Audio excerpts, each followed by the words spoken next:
వైఎస్ఆర్సీపీ నేత మాజీ మంత్రి సీదిరి అప్పలరాజు అరెస్టు వ్యవహారంలో ఆయన భార్య శ్రీదేవి సంచలన వ్యాఖ్యలు చేశారు. తన భర్తను అసలు ఏ కేసులో అరెస్ట్ చేశారో, లోపల ఏం జరుగుతుందో ఇప్పటివరకు పోలీసులు ఎటువంటి స్పష్టత ఇవ్వడం లేదని తీవ్ర ఆందోళన వ్యక్తం చేశారు.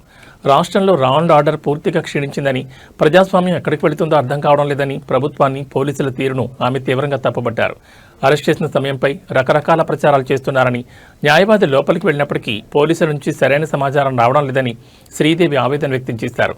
అక్కడ మోహరించిన పోలీస్ బెటాలియన్ అంతా బయటి ప్రాంతాల నుంచి వచ్చిన వారేనని, పెద్ద పెద్ద కేసులను హైలైట్ చేస్తూ ప్రభుత్వం ప్రజలను తీవ్ర భయాందోళనకు గురిచేస్తోందని ఆరోపించారు. లోపల జరుగుతున్న సమాచారం ఏదీ బయటకు రాకుండా గోప్యంగా ఉంచుతున్నారని మండిపడ్డారు. ఇలాంటి కక్ష సాధింపు చర్యలు పక్కన పెట్టి ప్రజా సమస్యలపై దృష్టి పెట్టాలని శ్రీదేవి హితవు పలికారు.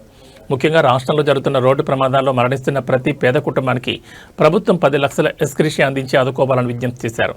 రాజకీయంగా వేధించడమే లక్ష్యంగా పోలీసులు చట్టవిరుద్ధంగా ప్రవర్తిస్తున్నారని ధ్వజమెత్తారు. మాజీ మంత్రి సీదిరి అప్పలరాజు అరెస్ట్ మరియు ఆయన భార్య శ్రీదేవి వ్యాఖ్యలతో ఏపీ రాజకీయాల్లో తీవ్ర దుమారం రేగుతోంది.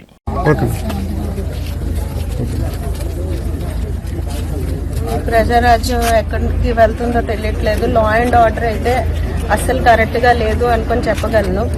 అది పెద్ద పెద్ద ప్రొఫైల్ కేసెస్ ఇలాగే నడుపుతారా అనే దాని మీద అసలు ప్రజలు భయపడేటట్టుగా చేస్తున్నారు. ఇదంతా మెయిన్ సార్కి దేనికి తీసుకెళ్లారో, ఏం అరెస్ట్ చేశారు అనేది ఇప్పటి వరకు కూడా బయటకి ఏం చెప్పలేదు.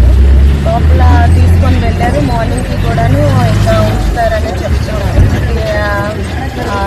బాబుని తీసుకెళ్లిన రోజు నుంచి కూడాను సార్కి అలాగే బ్యాక్ హ్యాండ్గా పోలీసు వాళ్ళు అలాగా వెనకట్లో వస్తూనే ఉన్నారు. కానీ ఈ మొత్తానికి చెప్పాల్సింది ఏంటనుకుంటున్నానంటే, యాక్సిడెంట్స్ కేసెస్ చాలా జరుగుతున్నాయి.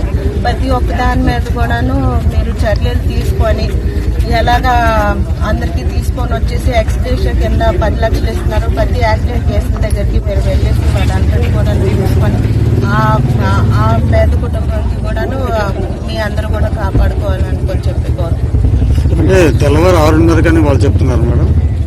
ఏమని పోలీసులు ఏం చెప్తున్నారు? మార్నింగ్ 6:30 అని అలాగేం చెప్పలేదు, కానీ అలా కంటిన్యూ అవుతుంది. లాయర్ కూడా లోపల ఉన్నారు. మీకు పంపించారు అంటే మీడియా